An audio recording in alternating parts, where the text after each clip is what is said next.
Welcome you. Today we're gonna see about limb pain. I'm Mohammed Suhail. Limb pain may affect all or part of the extremity. For joint pain, see pain in the and around a single joint and pain in multiple joints. Pain may be constant or intermittent and unrelated to motion or precipitated by it. Accompanying symptoms and signs often suggest a source. Etiology. Musculoskeletal injuries and overuse are the most common cause of pain in a limb but are readily apparent by history. This discussion covers extra-articular limb pain unrelated to injury on strain. Pain that is in only one joint or in multiple joints is discussed elsewhere.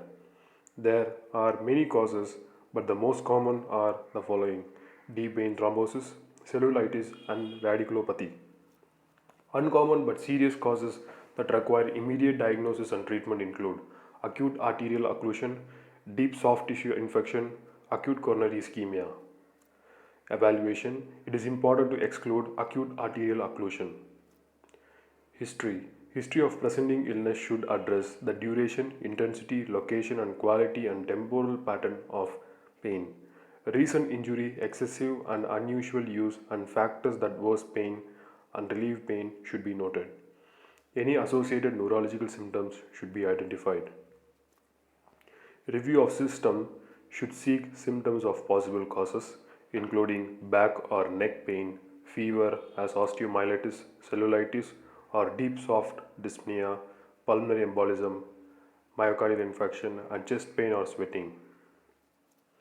Past medical history should identify known risk factors including cancer, hypercoagulable state, diabetes, peripheral vascular disease, hypercholesterolemia, and hypotension, and osteoarthritis, rheumatic arthritis, and prior injury. Family and social history should address family history of early vascular disease and cigarette smoking. Physical examination. Vital signs are reviewed for fever and tachycardia and tachypnea. The painful limb is inspected for color, edema, and any skin or hair changes, and palpated for pulses, temperature, tenderness, and crepitation. Strength, sensation, and deep tendon reflexes are compared between affected and unaffected sites.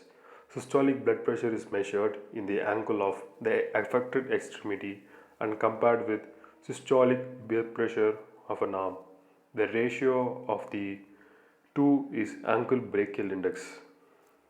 Red flags: sudden severe pain, sign of acute limb ischemia, dyspnea, chest pain, and sweating. Signs of systemic toxicity: crepitation, tenseness, foul discharge, bulla, and necrosis.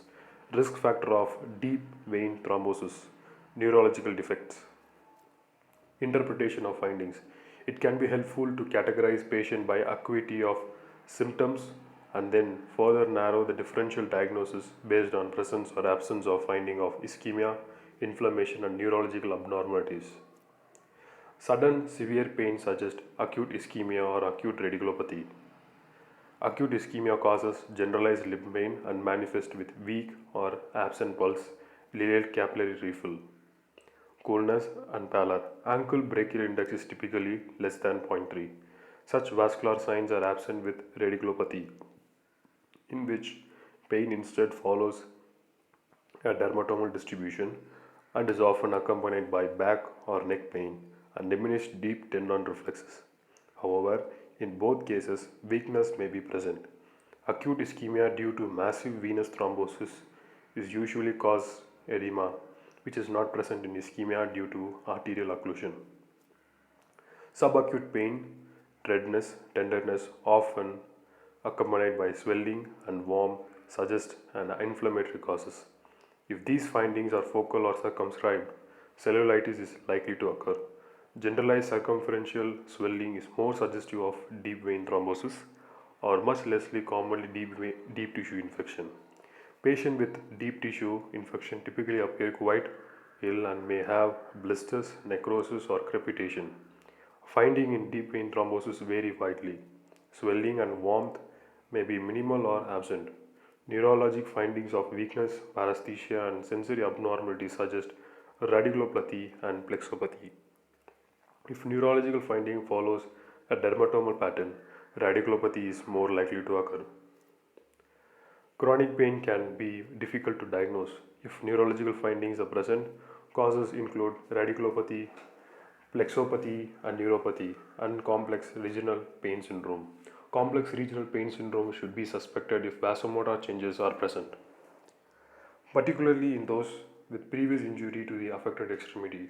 Myofascial pain syndrome causes no neurovascular abnormalities and classically manifests with a palpable tense band of muscle in the area of pain, and pain may be reproduced by pressure on a triggered point near but not overlying the area of pain.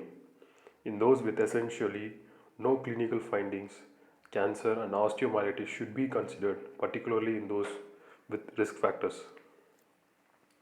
Intermittent pain occur consistently with a given degree of exertion and relieved with a few minutes of rest suggest peripheral arterial disease.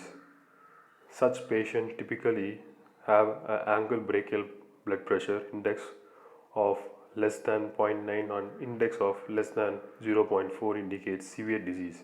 However, arterial stiffness can produce falsely negative ankle brachial index values. Because the toe arteries are less susceptible to stiffening, the toe brachial blood pressure index can be measured instead in patients with suspected peripheral arterial disease and in whom the ankle arteries are likely not compressible. Patient with exertional symptoms and normal or borderline ankle brachial blood pressure index should have repeat ankle brachial blood pressure index measurement after exercise on the treadmill. Patient with peripheral arterial disease may have chronic skin changes. Testing: cellulitis, myofascial pain, painful polyneuropathy, and complex regional pain syndrome can often be diagnosed clinically. Testing is usually necessary for other suspected cause of pain. Treatment: primary treatment is directed at the cause. Analgesic can help relieving the pain.